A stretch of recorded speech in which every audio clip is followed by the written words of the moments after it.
Still, the bill has its critics on the right. The Club for Growth, a group that opposes adding to the deficit, encouraged Republicans to vote against the aid, and 67 members of Congress, all of them Republicans, voted no. Joining me, Communications Director for the Club for Growth, Barney Keller, and Ron Reagan, author and MSNBC contributor. Mr. Keller, let me start with you. What's the nature of the opposition to the Club for Growth to this aid package?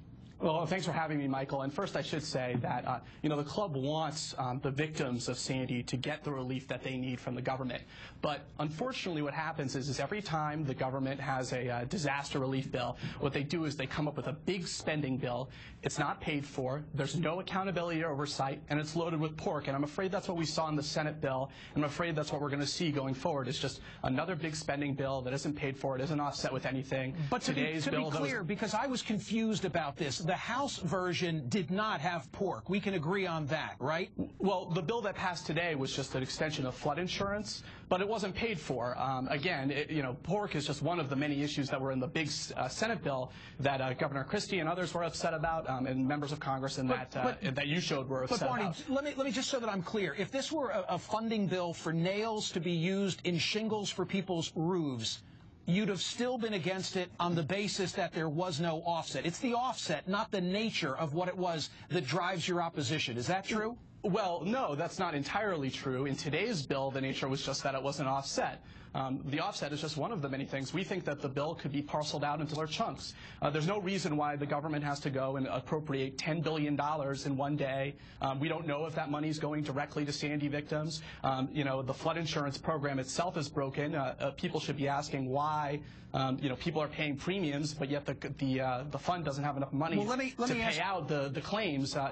These are fundamental problems, and every time we get into a disaster, we do the exact same thing. We just keep kicking the can down the road and asking our children to pay for it, and that's what we're doing right now. Let me ask Ron Reagan to weigh in. And Ron, I should mention that after the Senate earlier passed its version of the Sandy aid bill, Senators John McCain and Tom Coburn put out a list of what they called questionable spending in it, including, for example, $2 million to repair damage to the roofs of museums in Washington, D.C., while many in Hurricane Sandy's path still have no roof over their heads. $150 million for fisheries as far away from the storm's path as Alaska. $15 million for NASA facilities, though NASA itself has called damage from the hurricane minimal. All of those provisions were stripped from the bill the House approved today. I want to underscore that. It was pork-free. Ron Reagan, what do you make of this?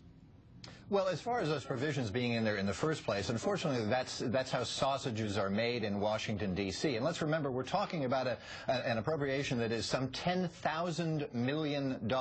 You cited less than $200 million out of that $10,000 million that is questionable. It was stripped out, but even if it wasn't stripped out, even if that was the price you pay for greasing the skids of government to get needed aid to people, I would argue that it is necessary, that you must do that. It's unfortunate, but we must do that. Now, look, if you want to have a discussion about flood insurance in this country or what FEMA does and how it does it and how effectively it does it, that's fine. But you don't do it when you have thousands of people in desperate need. You don't hold those people hostage, in a sense, to your ideological predispositions. That is an ugly, thugged way to do business. Barney, he's essentially saying when the house is on fire, put the water on it and then sort this out.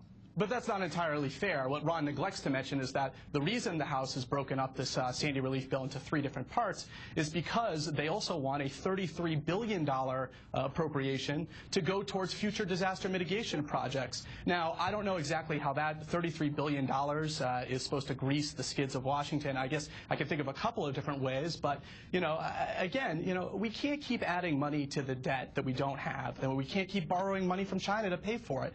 Is there something wrong with disaster mitigation? Future disaster mitigation? I think that would probably be a pretty good idea, given what happened in Hurricane Sandy. Ron, I don't understand how building levees 5 years down the future in New York helps a person who's looking for disaster relief right now, who's homeless on the street. Perhaps you could explain that to me. What's wrong with thinking ahead? I don't really understand this. Then it should be considered. You seem to be so upset that the government would spend money without any offsets. You must have been absolutely furious about the wars in Iraq and Afghanistan. We're furious about all the profligate spending that went over. Barney, Barney, for consistency, was this your position on Katrina? Yeah, we opposed the Katrina relief bill. It wasn't offset as well. And look what happened with Hurricane Katrina. The Hurricane Katrina relief bill, they passed a huge spending bill. It wasn't offset. There was no accountability. And afterwards, we heard all sorts of stories about FEMA trailers being left untouched, New Orleans, why people were starving in the streets. You know, this is, again... Ron Reagan, if I can make an additional point, reflecting on the first segment of the program, you know, there are votes and there are key votes. Club for Growth says this is a key vote, which means it factors in, Barney, you correct me if I'm wrong, it factors into the rating that they give to members. That's correct. And so therefore, Ron Reagan, this plays a role in primary season. You know, this is the sort of thing where if you voted for that, you got lesser of a score for the Club for Growth. You've increased the odds that you will draw a Republican opponent in the next midterm election. Yes, and I understand, and that is the threat, of course. But again, playing that sort of game when you've got people in need just seems to me to be strangely ugly, and it puts Republican candidates, forget about the Democrats, puts Republican candidates in a very difficult position. They have to toady to the Club for Growth and not vote their conscience, I imagine, in many instances. Many of these Republicans, I assume, really wanted to help people, but they felt like they couldn't because they'd pay politically down the line. Barney, respond to that. It reminds me of the whole Grover Norquist issue and the pledge against tax increases. Well, I would just say that the problem with Republicans is that they don't act like Republicans. You know, people send Republicans to Washington supposedly to cut taxes and limit government. After the fiscal cliff deal they voted for, if they had voted for the Sandy bill, they would have voted to increase taxes and expand government. So I think the Republican Party, you know, if they're really serious about saving America from its debt crisis, you know, I'm a young guy, but I'm not too old to remember when the national debt was $14.6 trillion. That was just last August. We just hit the debt ceiling at $16.4 trillion. Again, Ron can't Reagan, a very quick final word. Go ahead, sir. Well, listen, you know, the Republican administration that preceded the Obama administration is responsible for most of our debt. Absolutely, they are. So, absolutely, they are. Yeah, indeed. So we I'm glad get we rid of a lot on that. Common ground. But again, you don't hold people who are suffering hostage. Thank it's you not both. the right way to go, not politically smart. Thank you, Ron Reagan. Thank you, Barney Keller. Mark. We appreciate you both.